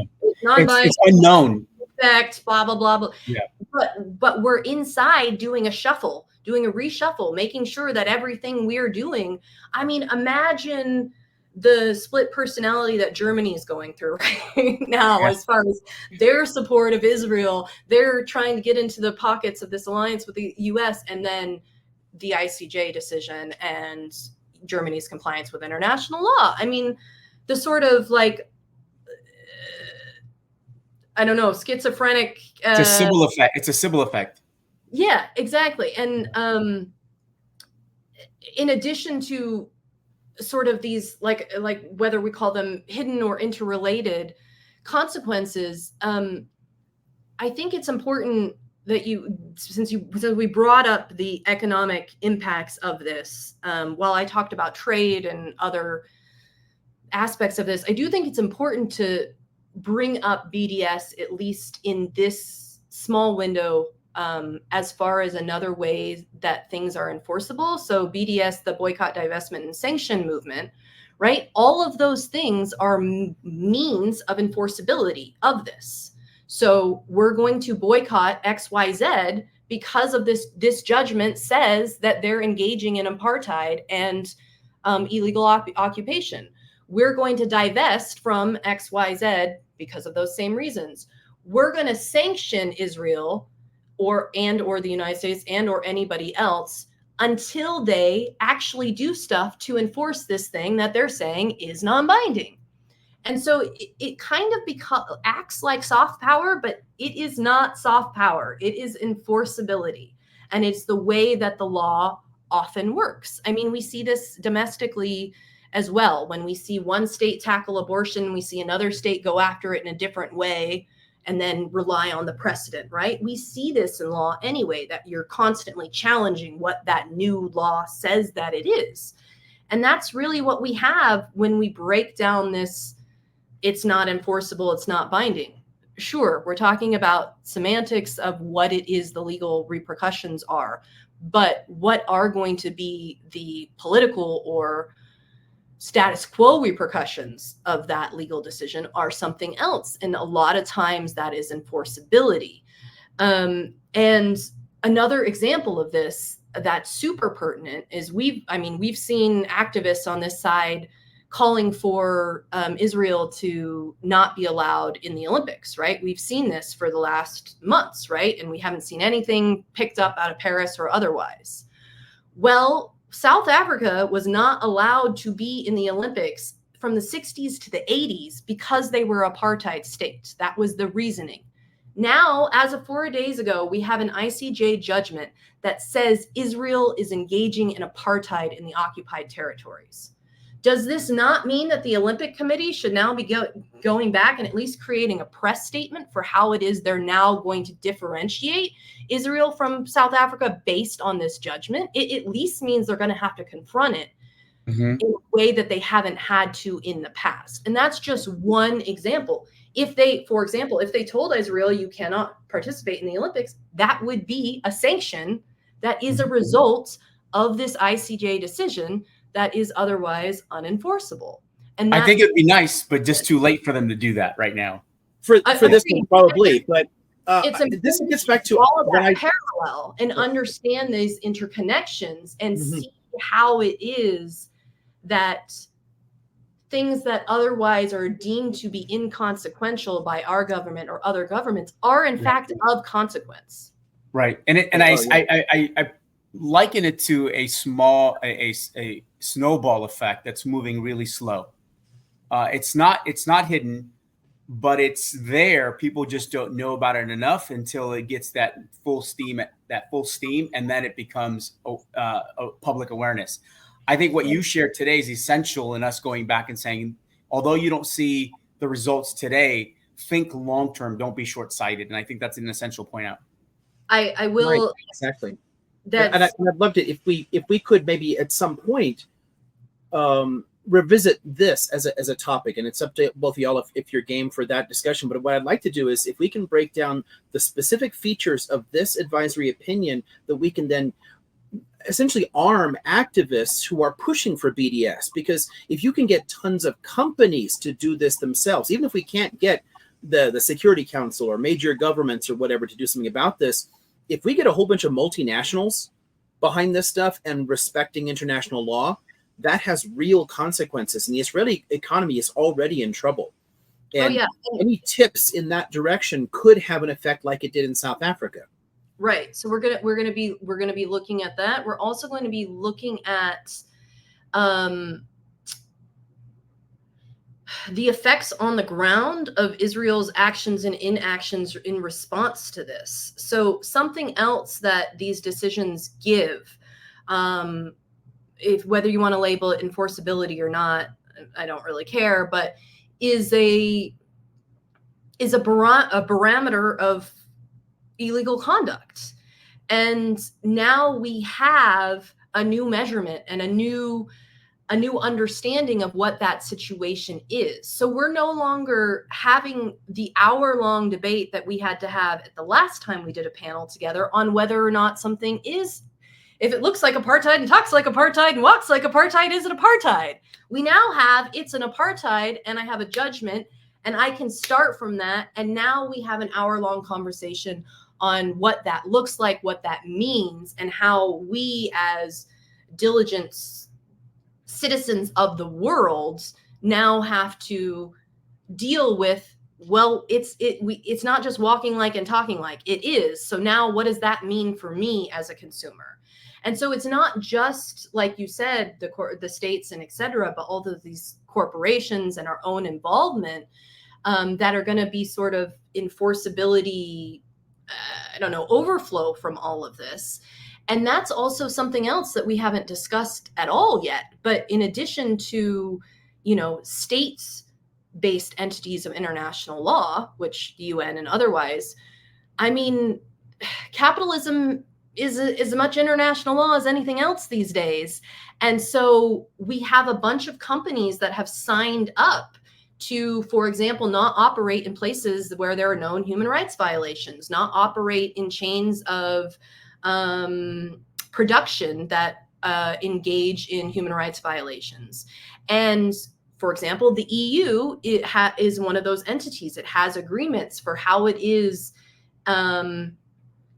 We have to look at responsible consumerism and responsible production within companies. And now those companies are going to have to look at, well, okay, fine, maybe the EU hasn't taken a stance on this yet, but I'm a part of an agreement to the EU that says that I can't engage in activities or support places where this is going on. So maybe I can't sell my goods in Israel, or at least until they figure it out, because I don't want to be the one that goes down for this and figure out that I have to, now foot the bill for this. And it's going to allow us to engage in conversations that otherwise were a non-starter. I mean, the last 76 years of apartheid that we haven't been discussing, or that we've had to try to establish before we have any conversation, we now have a bullet point for that.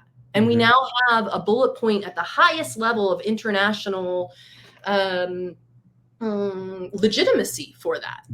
And that is something we haven't had before in this narrative, and that's extremely important, and that is going to look a little bit like enforceability. It's going to be a political will enforceability that's coming out of this as well. And again, that's just state enforcement. We can also go back to all the other personal enforcement that might be happening, which is, again, the ICC. So they've already said, all right, Netanyahu, we're coming after you for starvation, and we're coming after you for these war crimes and crimes against humanity. And yes, they've been hit hard with criticism that they aren't going for more. Now there's a lot more to look at, and you're going to have an answer for each one of those other things. All right. And that is a part of this enforcement. And yeah, like the only thing I would like to just reiterate there is it does look a lot like soft power. It is not soft power. It is legal authority, and it's just sort of transpiring in a way that looks more like soft power. But it is enforceability, and it will have effects, whether in precedent, whether in trade, whether in domestic politics, all of the above. There will be enforceability consequences of this, regardless of our line on whether or not it's binding. And that, yes, that would be very different than, let's say, again, it won't happen, but let's say the South Africa case is decided tomorrow, and then let's say that the ICJ says, yes, Israel is in fact violating the Genocide Convention and committing genocide. Again, there's no way at which other states who are allied or contributing to that in any way, shape, or form, even if it's computer software support or server support. All of that stuff is going to come into play once we've said that these actions are either illegal or unlawful or need to be further investigated. And those repercussions shouldn't be overlooked. Those repercussions are the things that brought the South African apartheid regime down. Yes, it took years, but that's what worked. 26 to be exact. Yeah, right. and then and the Israeli economy is considerably smaller too overall, right. and a lot of it is really dependent upon a handful of high tech industries. If places people like IBM and Google pull out, it's really going to hurt. Well, I think Nicole, what it does, it sets a precedent for a state that felt they were untouchable for 76 years. Exactly. And so I think it's a clear precedent, and I think the guilt by association component that other countries might feel is going to deter them from benefiting from this occupation. And it's an important point to illustrate, to showcase for folks that are having these conversations. But it's going to take time. To the point of South Africa taking 26 years, it took a couple of major things to happen for them to dismantle the apartheid system. But I hope it happens sooner in this case. And then also international criminal justice is extremely slow. So what we're seeing right now is actually faster than anything else I've seen develop in my career. Remember, we don't have the ICTY and the ICTR until after those conflicts are almost nearly over. I mean, Yugoslavia is a little bit different because we still have Kosovo action and NATO, but we're talking about, we haven't previously responded to these situations until after it's too late. And this is the first time that we're doing it in parallel time. And that really is a huge development. So, I mean, I finished my last case at, I was 4 years old when the events that I was litigating in my last case of the ICTY actually occurred. And I was litigating them in my 30s. So just to say, like, it already is a very, very slow beast. And I mean, we don't have access to Gaza, right? That's one of the things Kareem Khan keeps saying, I don't have more because I don't have access, and we need access. And only more is going to come out when we get more evidence, only more is going to be seen. And so it's important that we're using all the tools that we can and being patient at the same time. And those are difficult things to do while achieving change. And I can really understand frustration of activists as to how slow international law is. But it holds so much weight and so much value. And the two roads should be operating in parallel anyway. So hopefully doesn't slow up the other. But I can definitely understand the frustration with how slow international criminal justice is, but want to reiterate that while that's true, this is the first time we've ever seen concurrent investigations and prosecutions with these types of allegations. And that really is a huge advancement. How quickly the ICJ has been moving. As I said, they're no stranger to having Israel be the most common party before their chambers, and then have moved so quickly on these issues. And the same was true with the timeline of the ICC. You look at how long Palestine was trying to be a party and how long they were trying to have the world look into these allegations. And now here we are. So there are a lot of really big wins in what feels like the L of international law right now. And I think large in part, Israel didn't expect for this to unfold as it did, right? And I think on a global scale, that veil of deception has been taken down much quicker than they anticipated. And whatever they tout as their objectives aren't really their objectives. And so whether it's podcasts, TikToks, Instagram, other forms of social media activism, it's really revealed the atrocities that they've been committing on Palestinians. And I think part of that frustration stems from, we're seeing the killing of people real time, various scenarios stemming from journalists that come from Gaza that join platforms and talk about what they're seeing. So that, and this generation, by and large, wants things to move much quicker, whether it's in this space or other spaces. And I totally understand that. But when it comes to this, I think, my experience has been very limited. But from what you're telling me and what I've seen, things are moving much quicker than historically they have. Yeah, and we've only talked about 2 entities, and only at like the highest possible level, because but there are so much more going on. There's a permanent commission of inquiry for the situation of the occupied territories of Palestine. There's never, ever been a permanent commission of inquiry that has existed for any other situation. We have UNRWA, the only permanent relief organization. We have all of these other UN and international entities that are also involved in this, and in particular in the precedent and also the violations. I mean, the ICRC and the Red Cross have unquestionably been, I'm sure this was your experience in the military as well, unthinkably untouchable.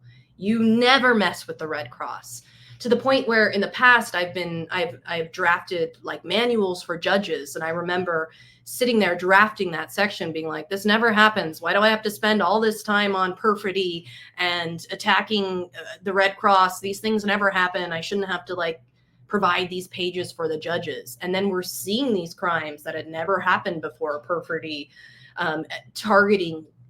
specifically targeting the Red Cross, all these types of violations that we're seeing at a level that was unthinkable before. Those types of violations are also going to, the more that they're talked about, the more that we have these conversations coming out of either institution or all of the others that exist on an international level. All of this really is that snowball that you were sort of talking about, and yes, is frustrating, but this last year has been monumental. I mean, compared to anybody who's been working on this before or looking at, so it's an interesting time as far as that snowball. But I do think that we're only going to see more of the consequences of this interrelatedness. And I think it gives justice to my father's family. I didn't share this, and I think, Liam, I've shared this with you before. During the Nakba, my grandfather and uncle were taken out of church, put hoods on them, put against the wall, and they were executed. And so, and when I share that story with some Zionists, well, they must have been terrorists. And it's like they pulled, I mean, the idea that you would deduce that from folks being put against the wall just is baffling to me. And so my father told me that story for years. And Shireen Abu Akleh happens to be a relative of my mom as well. Wow. And so I try not to inject that in a lot of conversations, simply because there are many others that are impacted much greater than I am. But it's important that for those that have suffered throughout the decades, at some point see justice for that government's actions. And so, yeah, I mean, I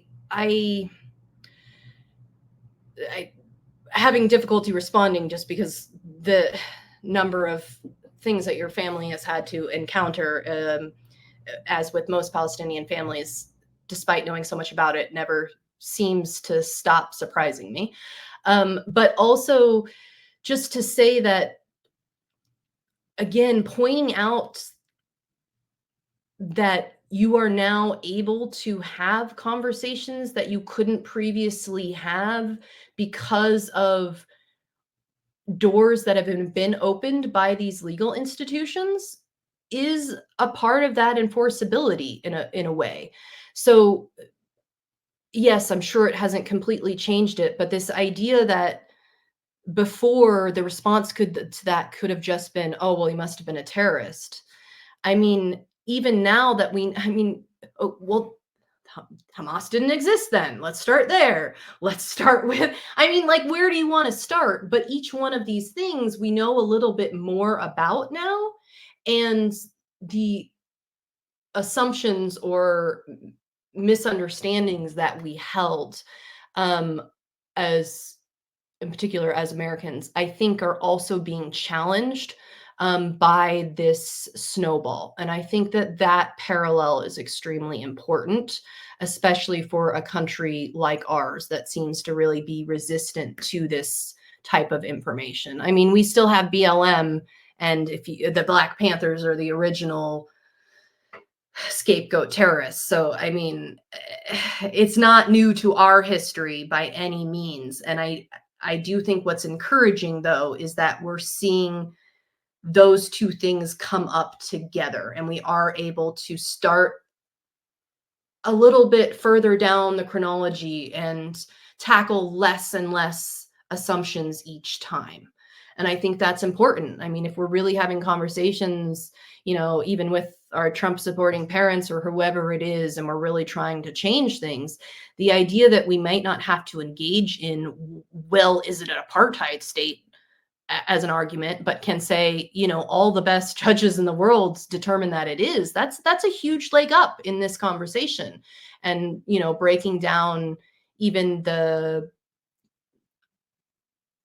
misguided US policies and information that we've been held under. So all of these things, yeah, again, they may not feel huge, but they're going to shape and create a context that we haven't seen yet. It really is a lot bigger than I think a lot of activists think, because it's too easy for us to get wrapped up in all the obstacles to change and to enforcement.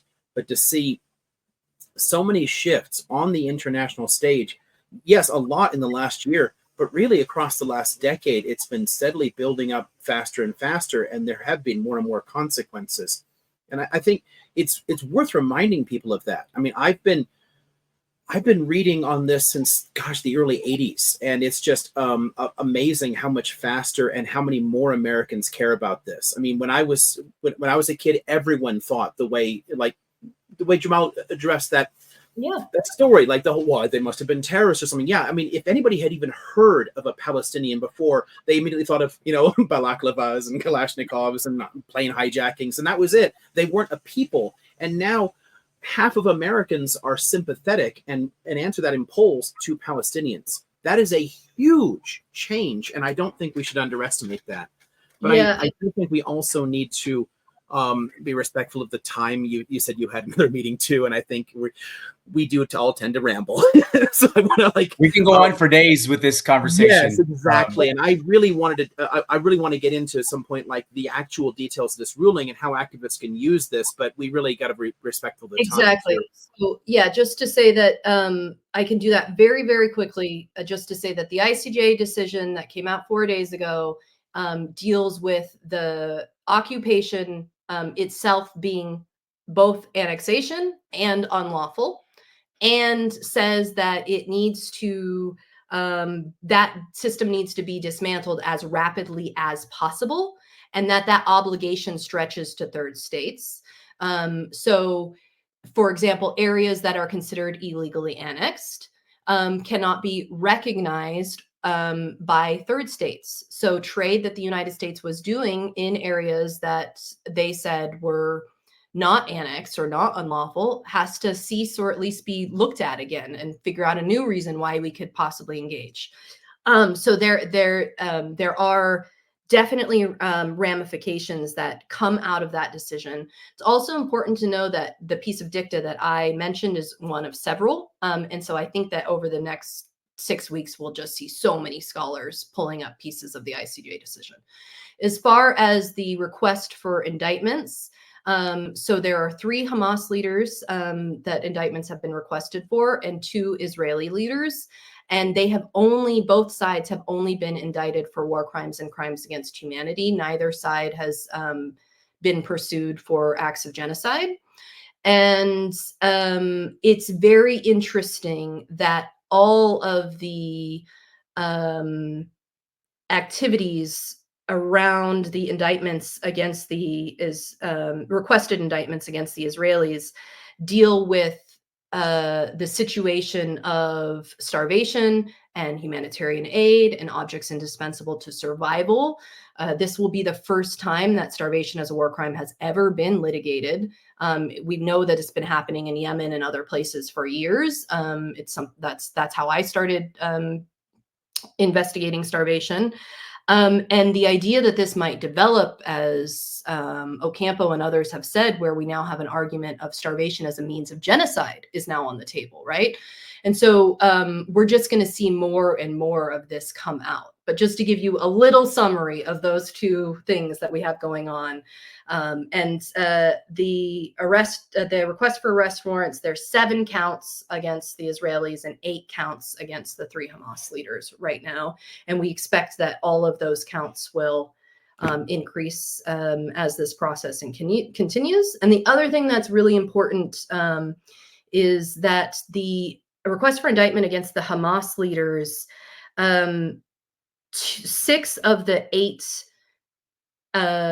crimes that are alleged, whether they're war crimes or crimes against humanity, are only in the situation of captivity and are specifically not about October 7th. So, for example, there are allegations about sexual violence in captivity against Hamas. We are not talking about the alleged sexual violence that occurred on October 7th.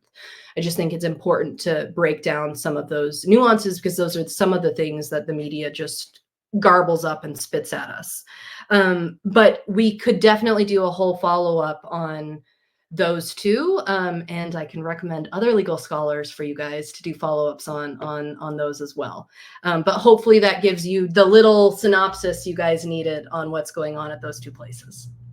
Amazing. Man, Liam, you want to close it out, or you want me to close it out? Yeah, no, I want to thank you very much for taking time to do this. I really enjoyed doing that one panel with you at university, and chatting since then about the encampments and everything else.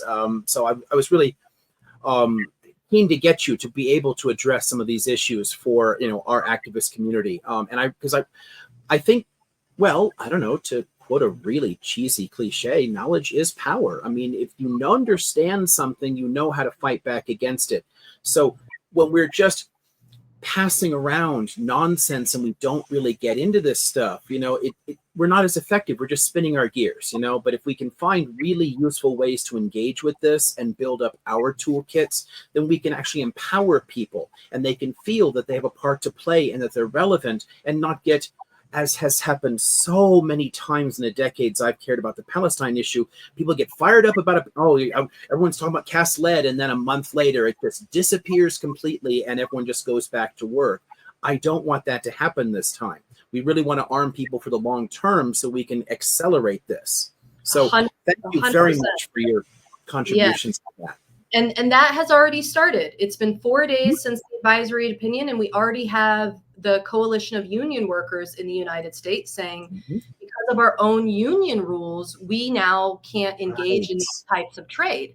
And that, again, that is enforceability that's happening from our, coming out of our nation, but not from our government. And, that types of things are happening. And again, that was announced yesterday or this morning. So day 3 or 4 of this, we're seeing that.